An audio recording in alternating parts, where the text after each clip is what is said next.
Bonjour à tous.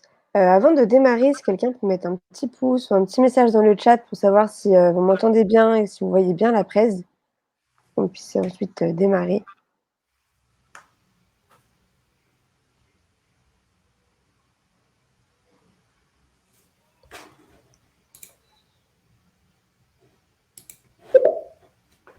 OK, top, merci. Déjà, merci à tous, d'être ici pour ce webinaire. Rapidement, moi, c'est Tiffany, je suis la responsable marketing de Cherry-Pick. Donc Cherry-Pick, on est une plateforme qui met en relation, les meilleurs freelances de la tech et de la transfo digitale avec les entreprises. Donc notre but, c'est de vous trouver des missions qui vous correspondent, mais c'est aussi de vous accompagner sur votre vie d'indépendant et de vous informer, sur votre métier pour, rester toujours performant et toujours, sur l'actu. Et aujourd'hui, on invite, Jesús Escola qui va vous parler de Cloud Legacy, sécurité vs conformity. Je vais rapidement laisser, Jesús, vous présenter tout ça, mais n'hésitez pas à poser toutes vos questions dans le chat tout au long, du live. J'essaierai de poser les questions à Jesús pendant le live et on verra si on peut y répondre sur le moment, et sinon à la fin, on aura forcément un petit temps de questions-réponses où on pourra aller plus en détail sur vos questions.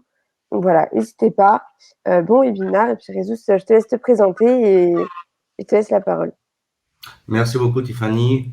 Comme toujours, merci à toi pour avoir préparé l'événement et pour avoir soutenu les décalages qu'on a eus. Et aussi, merci beaucoup à tous les participants pour faire l'effort avec cette belle journée de soleil qu'on est tous devant un écran et que j'espère que elle sera pas très longue. Donc, Jesús Escolar, CEO d'Exceleris, entreprise de intégration de solutions de cybersécurité et de cyberintelligence, implantée en France, mais avec une pénétration de marché internationale. Donc, Cherry-Pick, vous connaissez déjà. Tiffany vous a déjà présenté. C'est juste le petit point pour dire que vous avez toutes les infos nécessaires dans cette slide. Donc, de quoi on va parler aujourd'hui? On va faire un point très intéressant sur les aspects du cloud legacy et aussi les aspects de la sécurité et de la conformité. Et comment on fait rejoindre tous ces éléments en même temps pour les connecter sans avoir à un moment donné à perdre le fil conducteur qui est le cloud et bien sûr les évolutions du cloud sur les années et sur les technologies qui sont mises en place. Donc on a cette petite agenda et à la fin je ferai vu le temps qu'on a, je pourrais faire que la démo sur la partie Amazon, mais pas sur la partie Azure. De toute façon, on fera des autres talks sur lesquels on fera peut-être plus directement que du technique sans faire la partie théorie. Donc vous avez tous les points là, donc on va voir, je commence. Pas de questions, pas de suggestions, pas de demandes, on peut faire des choses à la demande si vous voulez. Hein. Ça me pose aucun problème. Donc si vous avez des questions toujours, des aspects à passer, vous les mettez dans le chat. En fait, je vais mettre le chat en avant. Et s'il y a des questions qui arrivent, je les réponds en live. Donc le premier point, c'est, on a tous fait du cloud, on a tous utilisé le cloud, on a tous mis nos ressources, nos éléments dans le cloud, on s'est mis à travailler avec le cloud, mais c'est très compliqué d'arriver au point sur lequel on parle de faire quelque chose de bien. Quand on cuisine avec amour. Quand on fait les choses, on les fait avec amour. Quand on fait les choses bien, on essaie d'être aussi perfectionniste ou on essaie de se rapprocher aux côtés qui relient ce que nous faisons avec des méthodes et des pratiques qui seraient celles qui nous permettraient de le faire correctement. Dans ce cas, c'est ce qu'on appelle le cloud by design. C'est faire les choses correctement selon les bonnes normes et les bonnes pratiques. Ce qui n'est pas toujours le cas est dû à, vous savez que nous, on est de la partie sécurité, on n'arrête pas d'entendre parler qu'il y a toujours des problèmes de failles, des problèmes de perte de données, des problèmes de fuite. Et tout vient à cause du fait que on ne met pas toutes les personnes en même temps dans la même table pour discuter. On n'a pas tous les acteurs en même temps. Et surtout, on n'a pas un message qui est transversal à tous ces acteurs.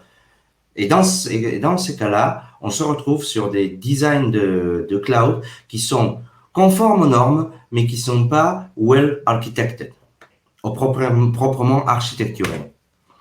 Donc la logique qui commence, c'est pourquoi il faut du cloud by design. C'est parce qu'on a une quantité énorme de différents types de cloud qu'on peut exploiter, même tous les clouds privés qu'on peut construire nous-mêmes avec nos propres ressources. J'ai vu par exemple qu'il y avait la présence de OVH Cloud, et donc un cloud créé par eux-mêmes pour donner des ressources de façon publique aux personnes, à leur clientèle, et on se retrouve qu'on peut mélanger à un moment donné plein d'éléments. On peut se retrouver avec une partie on-prem, une partie chez par exemple OVH, une partie chez Amazon, chez Azure, les plus audacieux chez Google Cloud, les plus fous, totalement fous chez Alibaba. Donc on peut en avoir presque de tout. Et la logique, c'est que pour être capable de faire ça correctement, il faut qu'on ait une certaine quantité d'aspects qui se collent en même temps.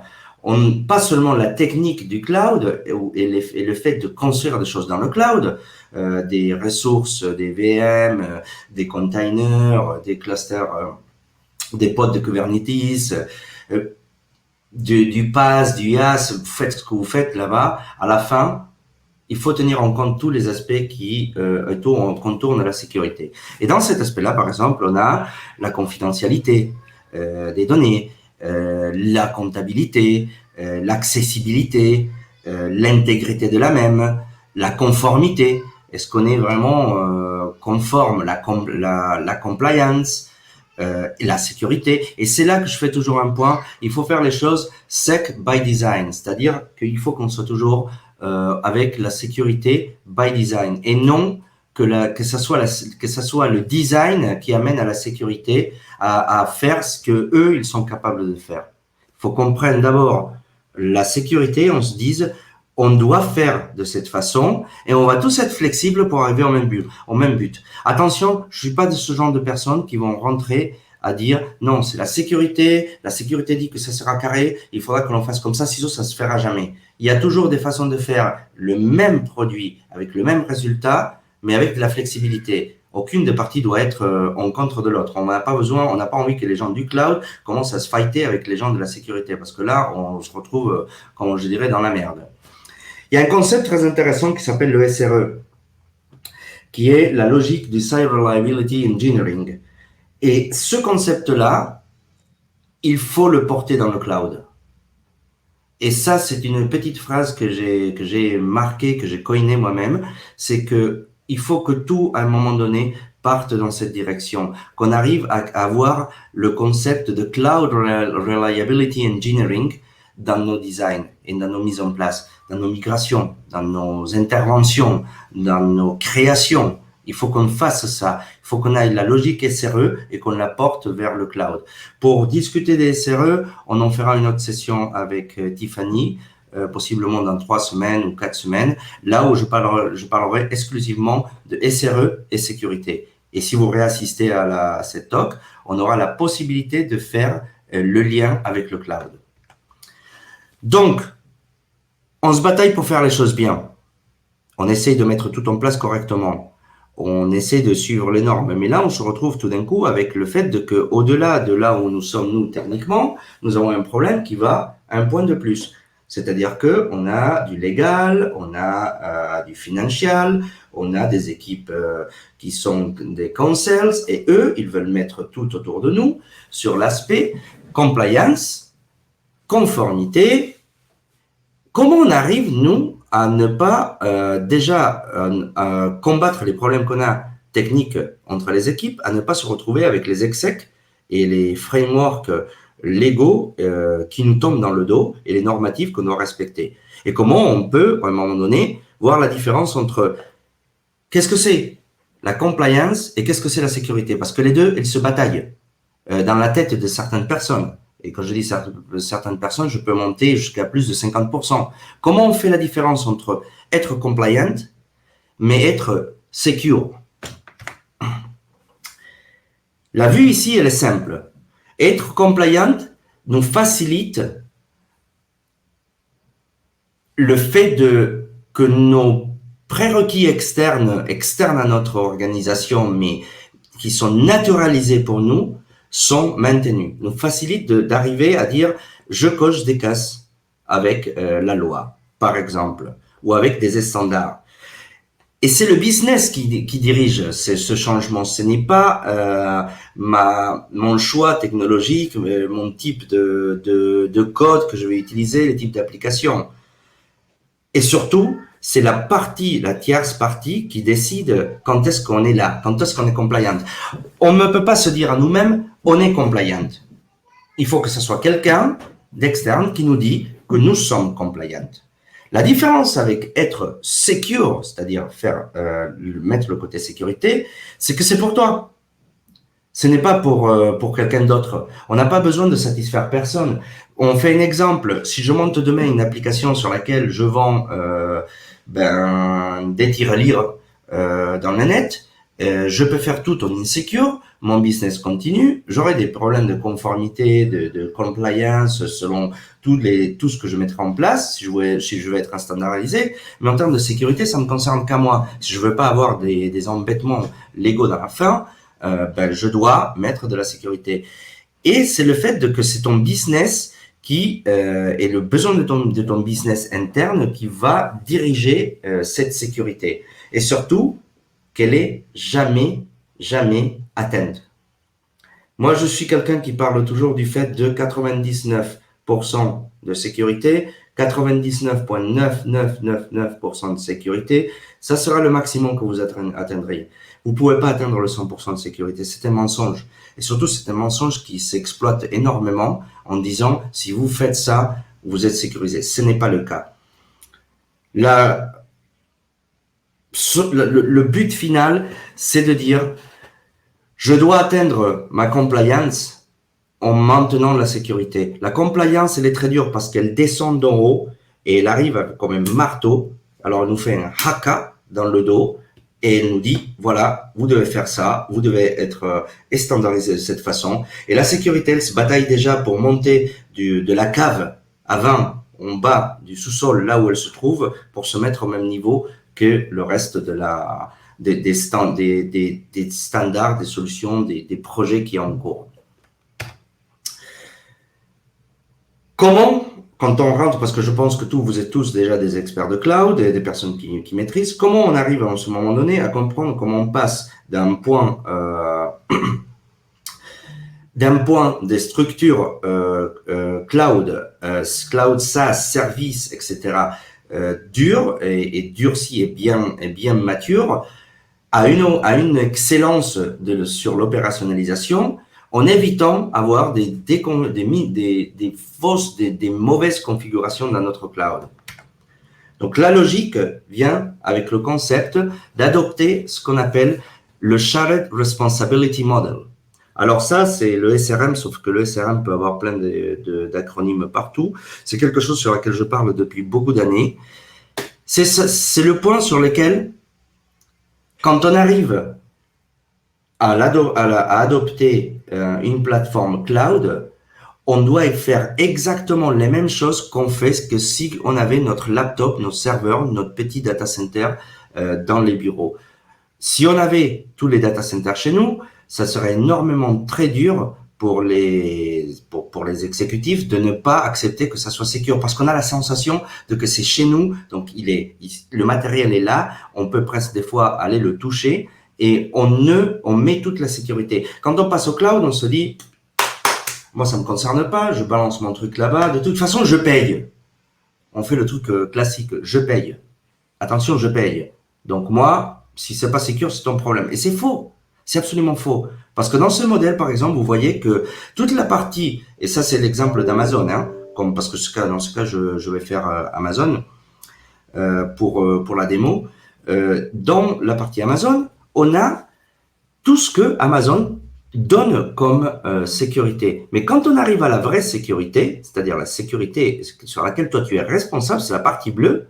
Eux, ils vont te garantir la partie jaune. Et tu pourras toujours les challenger, les combattre, les batailler dans la partie jaune. Mais tu pourras pas dans la partie bleue. La partie bleue, c'est ton problème.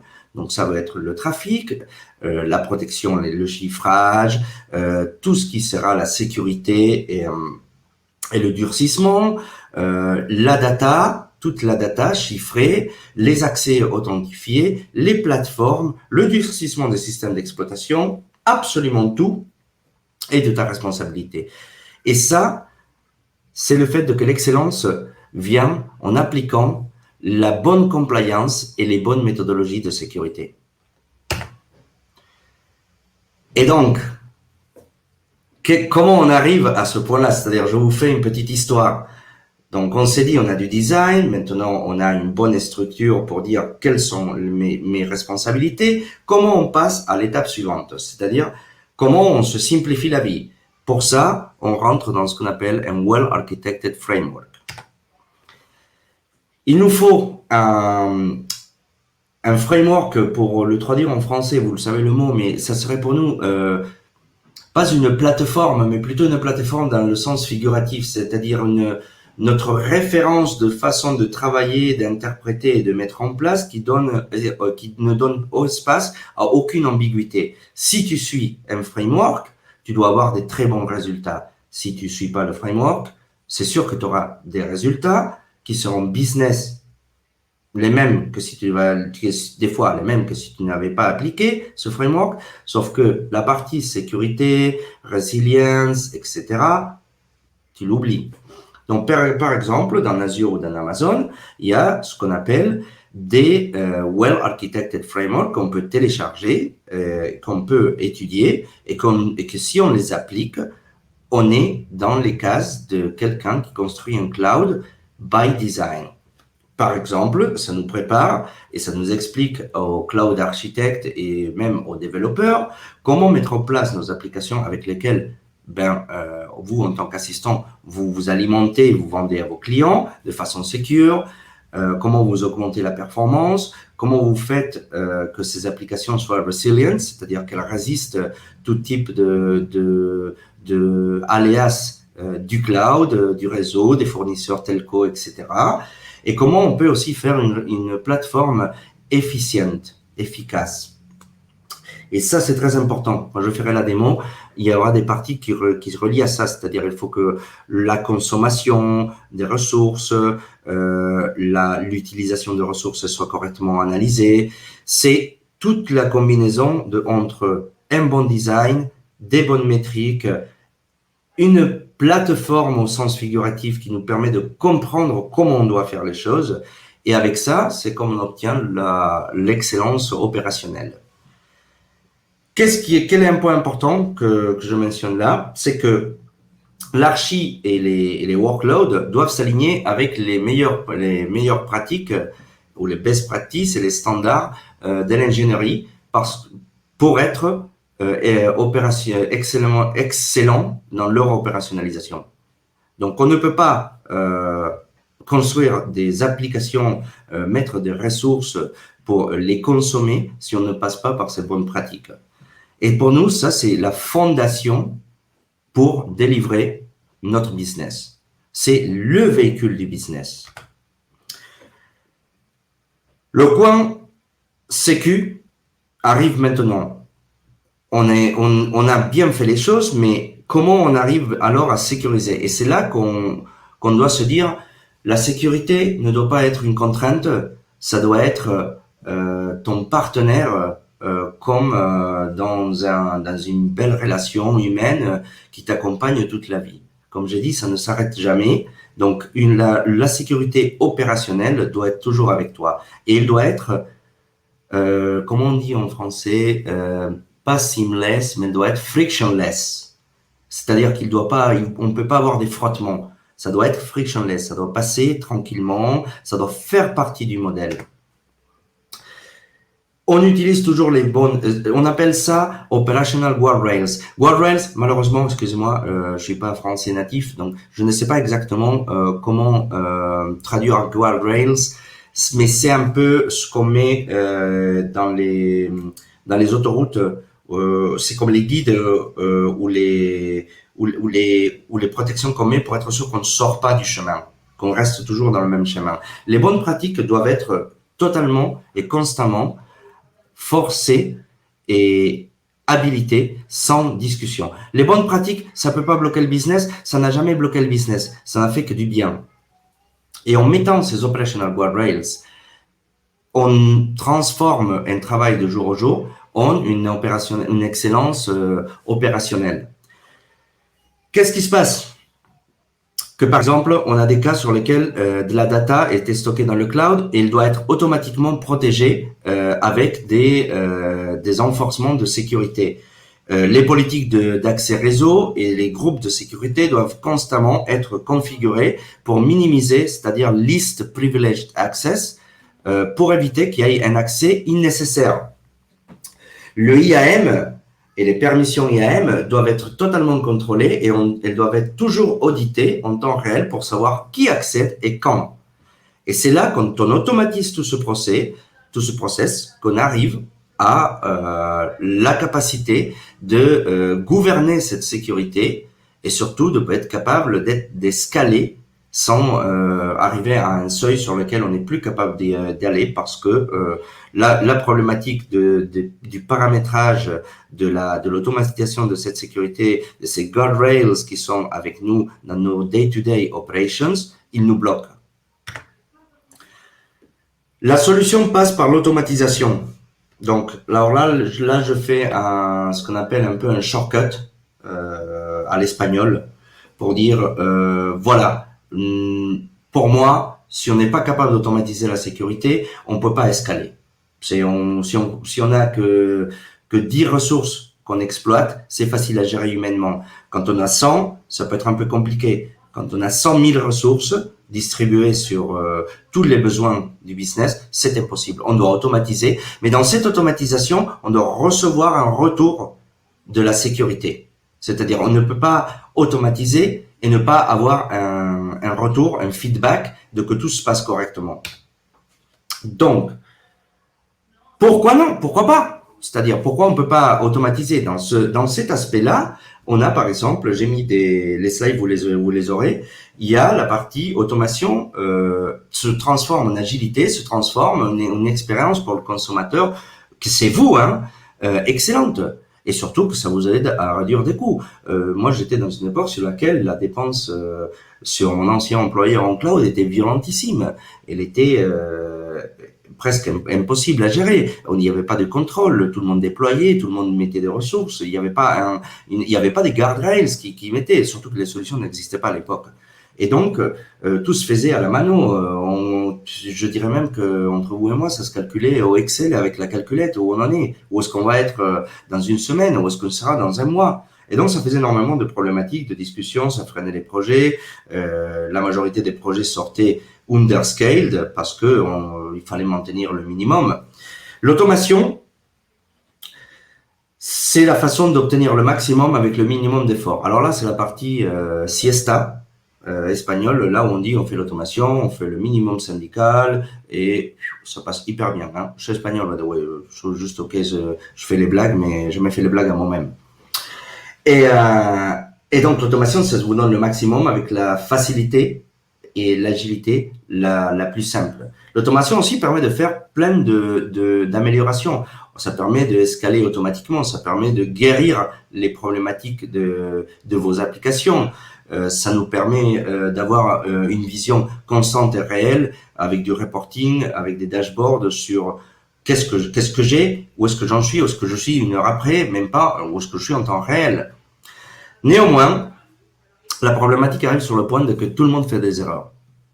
Et l'adoption du cloud, elle lutte contre la nature humaine. La nature humaine arrive avec des standards encore très cartésien, très carré de je fais comme ça, j'obtiens ça. Si je dépense 10 euros, j'attends d'obtenir ce résultat. Il n'y a pas un côté vision et surtout amélioration de la façon de réfléchir.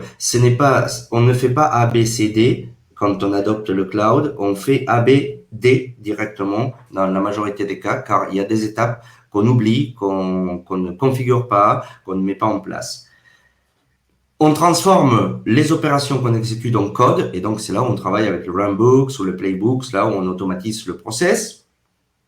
Et surtout, il y a toujours le besoin de go-to-market. Et je dis toujours cette phrase, c'est « the show must go on ». Toujours. Et quand le show must go on, il y a énormément de problèmes qui se mettent en place. Dans ce cas, par exemple, la mise en place de ces besoins nous met dans une pression de il faut sortir, il faut être opérationnel. Et dans un exemple peut être que on a besoin de sortir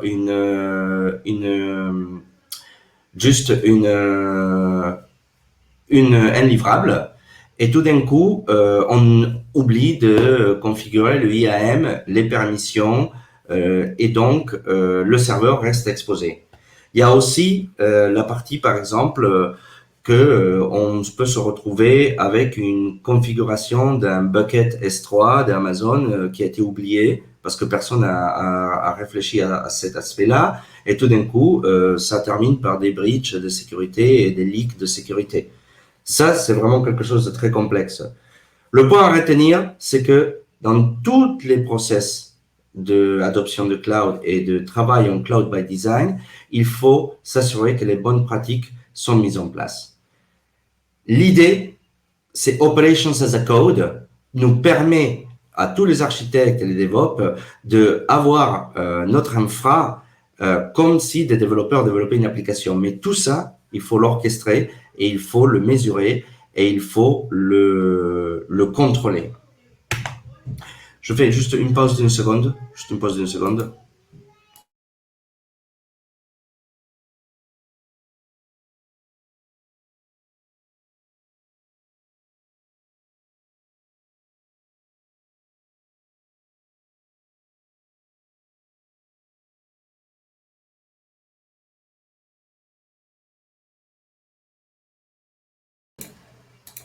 Voilà, je suis de retour. Maintenant, le point important, Infrastructure as a Code, IIC, ça va nous amener plein de choses. Et donc, qu'est-ce qu'on va avoir? Notre cloud, on va le transformer en IAC maintenant. Donc, est-ce que c'est vraiment une solution pour nous ou ce n'est pas une solution pour nous? Est-ce que c'est la réponse à nos problèmes ou non? En une partie, oui. En une grande partie, ça va résoudre plein de problématiques qu'on va voir, par exemple, sur l'automation, sur la mise en place des solutions, surtout sur la simplification de nos tâches. On applique la même logique qu'on a dans le développement, on la transpose dans notre environnement cloud. Et donc, on rentre dans un mélange d'ingénierie, de disciplines d'ingénierie de code qui passe au cloud. Automatiquement, je vais vous expliquer ce que vous connaissez déjà, toutes nos opérations sont automatiquement scriptées, elles sont programmées. Mais ça nous génère, par exemple, la grosse problématique de qui contrôle la qualité de ce code et qui aujourd'hui mesure les possibles impacts collatéraux que ce code peut avoir, cette partie d'infrastructure as a code. Donc, par exemple, je vois que des personnes pourraient utiliser AWS CloudFormation, ils pourraient utiliser Terraform, et dans cet aspect-là, ça peut devenir assez problématique. Quand on a des problèmes, on est des fois incapable, dans le IAC, on est incapable de les voir. Et donc, on a un accès au business très rapide, on peut immédiatement en 2 secondes mettre en place tout ce qu'on veut, nos coûts sont bien inférieurs parce qu'on sait exactement, on compose tout d'une façon visuelle, c'est très rapide, c'est très efficace, ça permet de faire énormément de gros projets très vite. Les changements vont aussi hyper vite, on n'est pas capable de voir par exemple le nombre de ressources qu'on a dans le cloud, les paramétrages de sécurité de ces ressources, est-ce qu'on a eu le temps de les analyser, de les voir, de les valider. Même, est-ce que les personnes qui opèrent cette partie-là sont capables, dans la mesure, de valider cet aspect-là? Et la réponse à ce point-là, c'est d'apporter la confiance dans ce cloud. Donc, ce que je disais, c'est cette confiance dans le bon fonctionnement du cloud, dans le cloud by design. Et en faisant ça, on attaque en faisant une inspection totale de ce qu'on construit dans le cloud. Au début, on parlait cloud legacy versus today. Le cloud legacy, c'était le cloud quand on n'avait même pas ces options-là. Et même à un moment donné, quand on avait ces options-là de début d'automation, il n'y avait pas de la sécurité automatique qui pouvait rentrer. Donc, on était vraiment bloqué au fait de dire, bon, j'attaque, je mets en place, j'utilise tous les outils que je peux, mais mon produit final, il est totalement uncontrolled. Si je ne fais pas confiance à mes équipes et à ce qu'ils font, ça va être absolument impossible qu'on revienne, qu'on puisse découvrir tout ce qui a été ouvert. Et ça s'applique à tout le monde. Vous pouvez me dire ce que vous voulez. Là, je vous le dis gentiment, parce que j'apprécie énormément l'effort que vous faites en venant ici. Mais vous pouvez pas me dire on applique toujours la sécurité. Si c'était le cas, il y aurait pas tous les breaches and data leaks qu'on a aujourd'hui. Ça serait pas le cas. C'est la même chose que dire que quand on veut, par exemple, je sais pas, éduquer un enfant, il faut prendre, il faut le punir et tout ça. Les punitions, ça ne marche pas. Si ça marchait, on aurait passé par le process et on serait parfait. Ce n'est pas le cas. Il y a tellement de choses. L'exemple vous le dit là. Quelqu'un peut laisser un bucket totalement sans la partie logging d'accès, ou par exemple une fonction qui peut automatiquement pardon, je dis, il y a le bucket S3 et il y a la solution par exemple c'est mettre une function as a service qui automatiquement implémente la bonne pratique, et donc ça protège automatiquement tes ressources. L'idée, c'est que on doit aller vers une automation, et une automation de la sécurité. Et les erreurs qu'on commet, ils sont plusieurs. C'est ce qu'on a vu au début: les configurations, les accès non contrôlés, les réseaux non inspectés, le trafic non filtré, les ressources ouvertes, le IAM qui n'est pas contrôlé, les personnes qui peuvent instancer tout type d'objets dans mon cloud sans avoir même les permissions. On laisse tout ouvert à tout type de possibilités. Et l'idée, c'est de se bouger vers le left, le fameux shift left, au maximum, pour se rapprocher le plus proche de ce qui se crée, ce qui se fait, et pas à la fin. C'est-à-dire, on n'a pas envie d'être à la fin du produit cloud, du produit final, de toutes les ressources qu'il consomme. On a envie d'être au début. On a envie d'être c'est là où ça se passe au début. Et dans cet aspect-là, on a l'aspect comment nous on contrôle. Donc, alors sans insulter les DevOps, parce que moi j'adore cet aspect-là, et on fait du DevOps, on fait beaucoup de DevOps et très content. Mais il y a une méthodologie du DevOps qui est le FFFO. C'est fail fast, fail often. C'est-à-dire, plus je fail, plus j'apprends, plus ça va vite, et plus j'en achève du boulot, et plus ça continue, le business, the show must go on. Moi, je l'appelle fuck, oh. Tu vois, c'est, merde.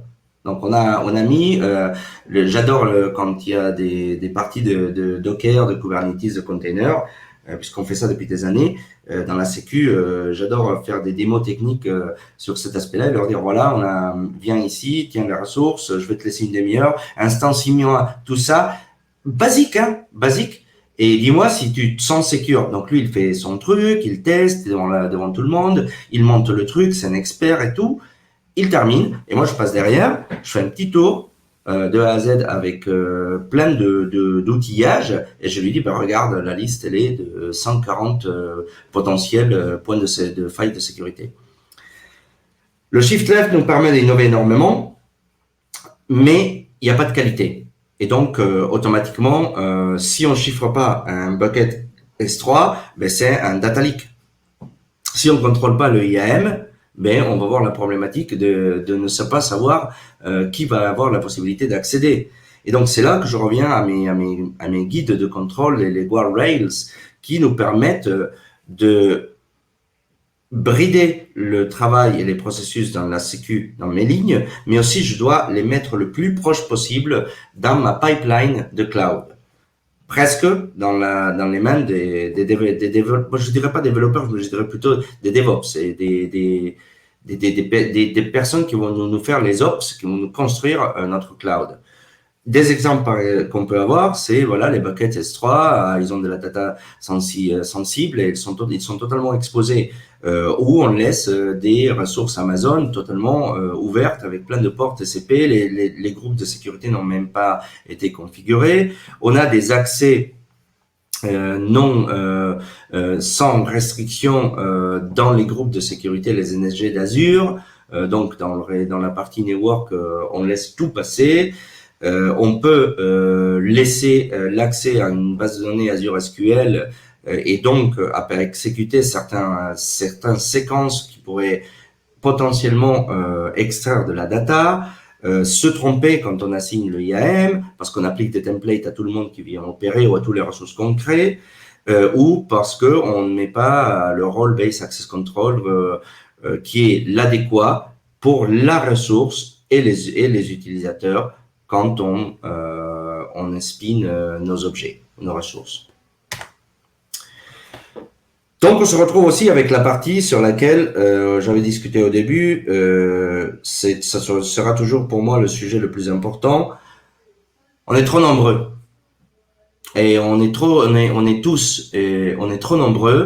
est tous dans le même bateau et on se parle pas. Et on se parle pas et on est des fois plusieurs dans la même table à ne pas parler. Et ça, j'adore parce que tu es dans la même équipe et chacun part en cacahuète dans ses directions à faire ses trucs parce que lui, il a ses objectifs, il doit les faire, il a ses livrables. Donc lui, il part, il fait ses choix, il te présente un truc d'une façon quand c'est déjà fait. Toi, tu peux rien faire, tu t'es accroché comme tu pouvais au canoë pour ne pas te noyer. Derrière, tu as un qui s'est accroché à tes pieds parce que lui, il est encore pire, il est derrière toi et les problèmes lui, il récupère que toi, tu as déjà récupéré de l'autre. Donc, vous ne savez pas comment ça peut se passer. On a trop de personnel et on ne sait pas réellement, à la fin, combien de ces personnes dans tout ce décisionnel sont vraiment importants et sont vraiment utiles pour nous aider dans la partie sec. Donc, on a devs, on a par exemple les opérations, l'infrastructure, les business units qui rentrent dedans. C'est là où je vais faire venir aussi la partie exec d'en haut. Et la sécurité, est-ce qu'on est là ou est-ce qu'on n'est pas là? Est-ce qu'on nous invite à table ou est-ce qu'on nous laisse dans la table des gamins derrière à manger un menu McDo pour enfants? On nous amène jamais on nous amène jamais dans les bons meetings au bon moment. Quand on passe du alignement total, c'est-à-dire quand tout le monde est aligné, quand on a ces guardrails et qu'on les a shiftés correctement le plus dans la gauche, c'est là qu'on a la total rendition. Total rendition, c'est un mot que j'ai extrait d'une série télé pour dire que c'est le moment sur lequel on aplatit tout d'un coup, sec. Et là, tout est bien. On est tous dans la même galette. On fait tous partie de la même tortilla. Il n'y a pas de distinction à gauche ou à droite. On est dans la même photo. On s'en fout complètement de ce que les gens pensent, des désirs personnels, des besoins personnels. Le business avec l'excellence opérationnelle. C'est ça la clé. L'excellence opérationnelle doit se convertir et doit devenir et faire partie de la culture de l'entreprise. Travailler avec tous les éléments, les standards, les bonnes pratiques, l'amélioration continu, le fait d'être fier du travail collectif et de l'interaction collective, le team building et voilà tout le reste des choses que vous pouvez connaître, les équipes, les scrum, les travails de scrum, les travails agile, les stand-up qui nous aident à nous parler et bien sûr l'autonomie de pouvoir travailler lorsqu'on sait là où on va, mais avec des standards. Donc, qu'est-ce qui vient alors? Qu'est-ce qu'on doit regarder? Quel est le futur? Quelle est la direction qu'on prend? Nous, on regarde l'excellence opérationnelle et on doit la mettre en place dans notre business. Et donc, on doit mettre en place les éléments, une partie des éléments comme voilà, une visibilité complète en temps réel de la sécurité, de la compliance et de la gouvernance de ton infra cloud. Ça, c'est obligé. Et si c'est plusieurs clouds, tant mieux. Tous les clouds en même temps. tous les possibles checks que tu peux faire de sécurité de façon automatisée qui te reportent des résultats, mais aussi qui sont capables de faire de mettre la rémédiation de façon automatique. C'est-à-dire que pas seulement elles sont basées sur le framework du cloud, mais elles nous permettent de découvrir les erreurs et de les corriger automatiquement. Comme ça, on élimine énormément de risques. Et s'il y a quelqu'un qui dit, mais si vous faites ça, mon produit, ma partie ne marche pas, c'est pas à nous de ne pas le faire, c'est à eux de faire de façon à qu'ils soient dans le well architected framework. Pas la sécurité qui descend en bas et qui dit, ben bon, on fait une dérogation. On fait pas de dérogation. Avoir une capacité de être capable de recevoir du reporting et donc qui peuvent nous donner un audit continu de notre infrastructure. Et surtout qu'on soit capable de voir les effets réels de ce qu'on fait, c'est-à-dire où est-ce qu'on était maintenant, où est-ce qu'on était avant, où est-ce qu'on est maintenant, où est-ce qu'on sera dans un mois. Il y a même la capacité de prédire. L'intégration totalement transparente avec vos pipelines CI/CD et avec tous les types de workflow que vous pourriez avoir via des API, en vous donnant la capacité de acter dans vos clouds publics ou si vous avez besoin dans vos clouds privés de façon automatique. Et ne pas avoir cette problématique de dire, bon, comment je fais, est-ce que ça va prendre 2 ans à le mettre en place? Non, ça doit être totalement seamless et sans frictionless, c'est-à-dire sans friction. Et des capacités d'analyser avec des templates tous les besoins. Quand je dis tous les besoins, ça prend la totale. Ça peut être du IAM, comme ça peut être de l'infrastructure, ça peut être du code, du IAC, mais de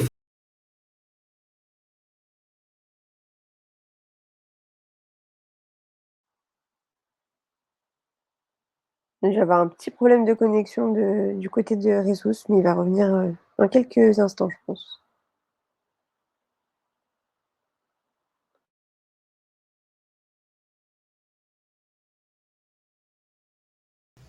Oui, je suis de retour. Je sais pas ce qui s'est passé. Tout d'un coup, Bon.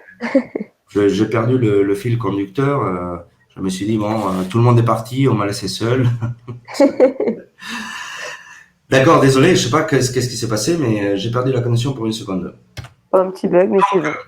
Je vais passer maintenant, ce que je voudrais, c'est soit je fais une démo technique seulement de la partie Amazon, et pour cette démo technique, j'allais vous présenter une solution de très micro qui s'appelle Cloud Conformity, qui aujourd'hui fait partie de Cloud One, le gros, la grosse plateforme de très micro sur les réponses sécurité au cloud. Et celle-là en particulier, elle répond exactement à tout ce qu'on a discuté. Alors la première des questions que j'avais, on vient d'arriver à la fin de la présentation. Il nous reste quelques questions, mais j'ai la partie technical démo là. La première des choses que je voudrais dire, est-ce que tout le monde est satisfait jusqu'à maintenant et a compris tout ce qu'on a déroulé? Est-ce que ça a été assez clair le parcours avant de présenter la tech démo? Il y a plein de doigts qui montent. Ouais, plein de petits pouces et non, je pense que c'était super clair. Si vous avez des questions, n'hésitez pas à les mettre dans le chat et puis je pense que tu peux commencer la démo. D'accord. Ben, en fait, j'allais juste. Mais comment je peux partager? Parce que l'outil là, il faudrait juste que je rafraîchisse. Voilà, c'est Je bon. pense que tu peux toujours partager ton écran si tu vas sur. Alors, Juste en dessous de la caméra. partager l'écran, mais il faudrait que ça soit assez visible sans être invisible, en fait. Alors, jusque-là, cette taille, elle est assez acceptable. Donc, je vais minimiser. Donc, ce que je vais faire, c'est que je vais passer ça de ce côté-là. Génial. Je vais passer ça de ce côté-là. Donc, je vais partager écran. Select a window. Et ça va être... voilà. Je pense que maintenant, c'est bon, non? Ça se voit bien? Maintenant, c'est bon, ouais. On va te bon. montrer. On voit la présentation. Donc en fait, on avait discuté avant de toute la partie, de toute cette partie, toute cette conversation, cloud, IAC, etc. Bon, je commence à mettre les éléments en place. Mais là maintenant, je me dis, ok, comment j'arrive à automatiser cette problématique? C'est-à-dire que tout ça, c'était bien, il fallait réviser. Et une des solutions, il y a plusieurs dans le marché, mais une des solutions, par exemple, c'est Cloud Conformity. Et donc, Cloud Conformity nous permet, par exemple, de dire, si moi j'intègre mon Amazon à Cloud, si je l'utilise tous les jours, qui pourrait être aussi Azure, si je l'utilise tous les jours, je me dis, OK, comment je peux automatiser cette analyse, ce reporting, etc. Dans ce cas, on utilise Cloud Conformity, on plug nos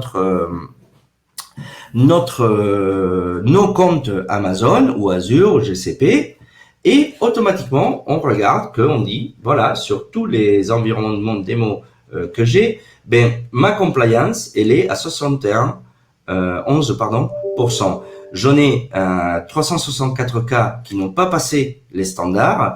J'en ai 881 qui l'ont passé et j'ai certains qui seront en low risk, medium, high et very high risk. Et donc, par exemple, je peux regarder que dans ce cas-là, dans la sécurité, je peux faire mieux, je suis qu'à 71. Dans l'optimisation de coûts, je suis à 20%, je peux aller plus loin. Dans l'excellence opérationnelle, je suis à 5%, là je suis vraiment dans la merde. Dans la reliability, je suis à 0%, tous les checks, on n'a passé aucun des checks. Et dans la performance et l'efficacité de la performance, je suis à 69, on peut faire mieux encore. Donc, par exemple, on va dire, ben, je vais regarder, par exemple, de la performance et je vais dire, OK, improve. Ça, c'est des analyses qui sont automatiques. Ça fait partie des templates que j'applique. Et dans les templates, j'ai des règles. Et ces règles, je vais les appliquer directement à toutes mes ressources utilisées dans mon Amazon. Et lui, il va me répondre. Et là, il va me dire, par exemple, ben, dans ce cas, il y a 39 filtres. Et dans les filtres, ben, par exemple, là, j'ai AWS CloudWatch, des events in use. J'ai, par exemple, j'ai un petit problème de lagging dans la souris. Voilà. Il y a dans la partie, alors moi, ce que je vais faire, c'est que je vais minimiser ça. Voilà, maintenant c'est mieux, non? Tiffany? Oui, c'est bon. Oui, donc là je peux opérer, je vous en ai mis de côté parce que la projection me ralentissait l'ordinateur. Donc, par exemple, l'efficacité de ma Gateway NAT, ben voilà, elle a pas passé. Et là, j'ai toujours le bouton de Resolve. Ce qui peut être aussi quelque chose que je peux automatiser, c'est-à-dire que je le fais pas en automatique au début parce que je suis en apprentissage et parce que j'ai pas encore mis tous mes bonnes pratiques appliquées à toutes mes équipes, mais à partir d'un moment où je sais que si ce problème apparaît, il doit être résolu automatiquement, je peux configurer que la résolution ne soit plus manuelle, qu'elle soit automatique. Par exemple, Security Groups Events, Subscriptions, ben là, je suis en failure. Et là, c'est vrai que je peux regarder et je peux dire, OK, je déploie, j'ai envie de voir qu'est-ce qui n'a pas passé. Mais là, il me dit que la souscription aux événements, ben dans cette partie de la base de données in-app Northeast n'a pas été configurée. Donc tout ça n'a pas été configuré. Donc il faut le configurer. Et notre aspect, par exemple, peut être les événements.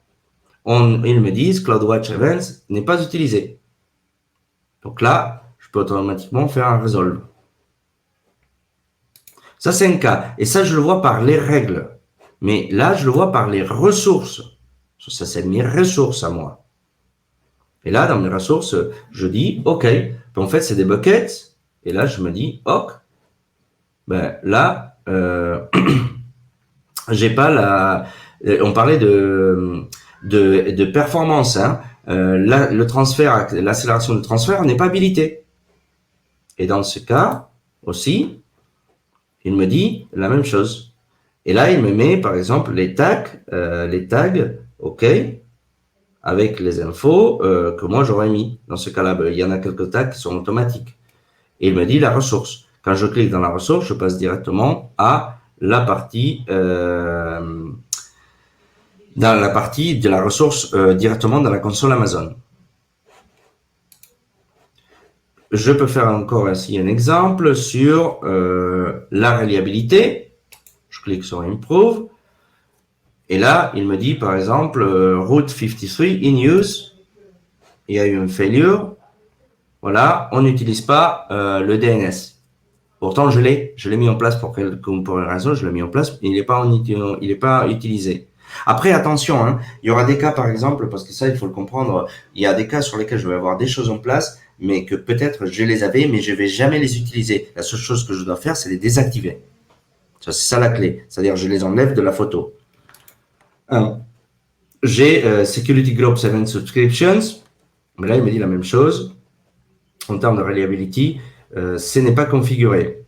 Comme on avait dit, les notifications, elles ne sont pas configurées.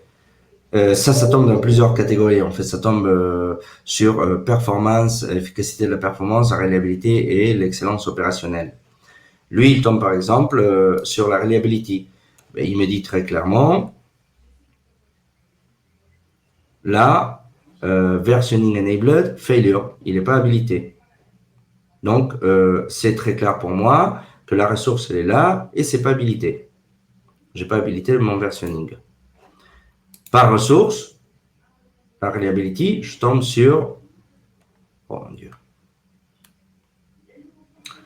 ce que j'avais vu avant, dans le même cas, ok, il n'y a pas le versioning. Donc, la même chose que j'avais vu avant, je le vois par la ressource.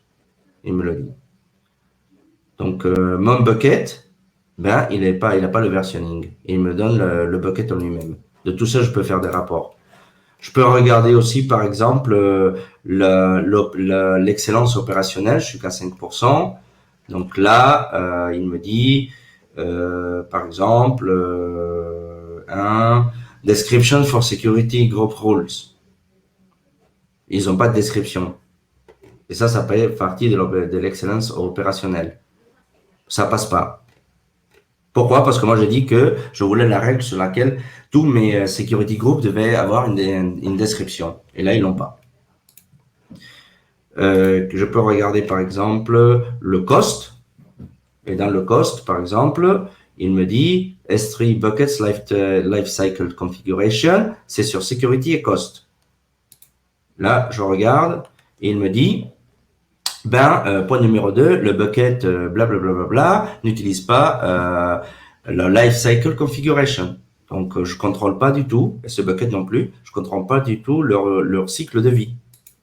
Si je le regarde par ressource, je tombe exactement sur la même, et il me le dit clairement, je vais directement au bucket. C'est les ressources qui sont problématiques.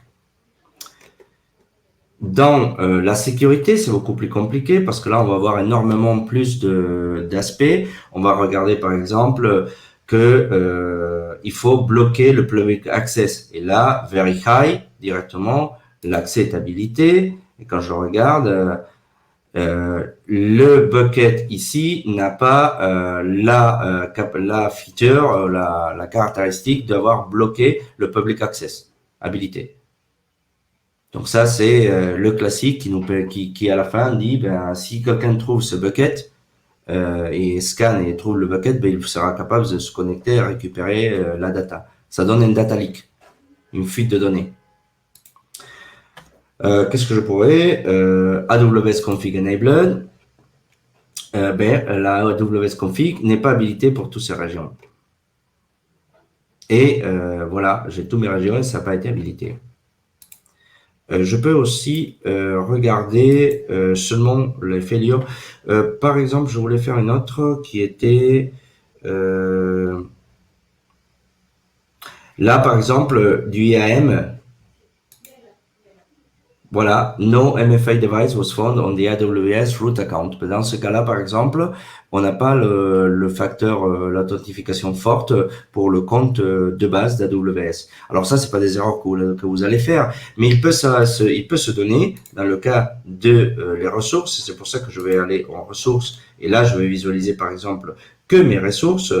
Et dans ce cas, par exemple, IAM Password Policy, j'en ai 8 failures. Je regarde. Ça, c'est mes ressources. D'accord? Quelles ressources? Quel service? Et là, je regarde, OK, ben, je me retrouve que j'ai le compte, OK, qui n'a pas, il ne me demande pas un password, il n'y a pas de politique de password forcé. Il n'y a pas d'expiration. Il ne bloque pas qu'on puisse réutiliser les mêmes mots de passe, que on n'a pas un minimum de taille pour le mot de passe. Et ça peut continuer. Je peux passer toute la journée ici. Là, dans le cas, c'est le besoin d'un uppercase, c'est-à-dire une majuscule qui aille au moins un caractère non alphanumérique, qui aille au moins minuscule. Donc, en fait, c'est toutes les politiques que nous, on considère qui sont des bonnes pratiques de sécurité et surtout qui font partie des guides de durcissement qui se checkent automatiquement sur tout ton infra. Alors, si vous commencez de zéro, ça peut être super sympa de dire on a eu le temps de tout faire à la main, mais on le contrôle nous-mêmes via des change control. Mais quand ce n'est pas du tout le cas et que vous héritez déjà une plateforme assez lourde, vous vous retrouvez avec toute la tous les éléments collatéraux à analyser et vous pouvez pas le faire. Ce n'est pas humain.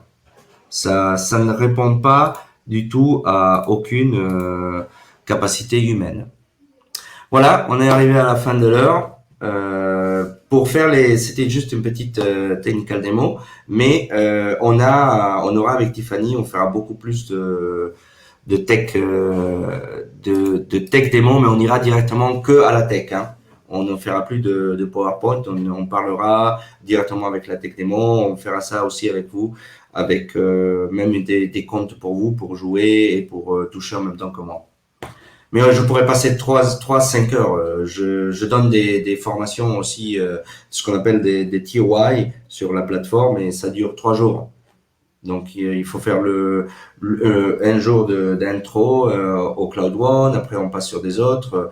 De la même façon qu'il y a cette solution, il y en a des autres solutions qu'on a dans le marché que nous on utilise. C'est bon, j'ai terminé. Maintenant, c'est all questions. Merci beaucoup, Résus. C'était super, super clair et détaillé. Je sais pas si oui, certains ont des questions. C'est le moment, n'hésitez pas. Après, je vous partagerai la présentation. Je peux leur partager la présentation, Résus. Ouais. Comme ça, je vous enverrai la présentation par mail. Il faut toujours revoir le replay. Et je vous mettrai aussi les contacts pour contacter Résus si vous avez plus de questions détaillées, peut-être qui vous viennent après. Je ne sais pas si là vous en avez maintenant. N'hésitez pas à écrire une question dans le chat. Je n'ai pas vu de questions. Non. Pour l'instant, il n'y en a pas. C'est que Non, c'était trop clair. non, le problème c'est qu'il fait tellement beau que les gens ils se disent pourquoi je reste ici quoi. On Après, choisit le replay sera plus. dispo. Ouais, bah, s'il n'y a pas de questions, on va tous vous laisser passer une bonne soirée. Je vous envoie la presse et les contacts, donc n'hésitez pas à poser vos questions, même si ça vous vient plus tard. Profitez bien du soleil et puis je vous souhaite une bonne soirée. Merci à vous, merci à tous, merci Tiffany pour l'événement et passez une bonne soirée. Et à la prochaine. Merci. Merci beaucoup. Salut. Ciao, bye bye.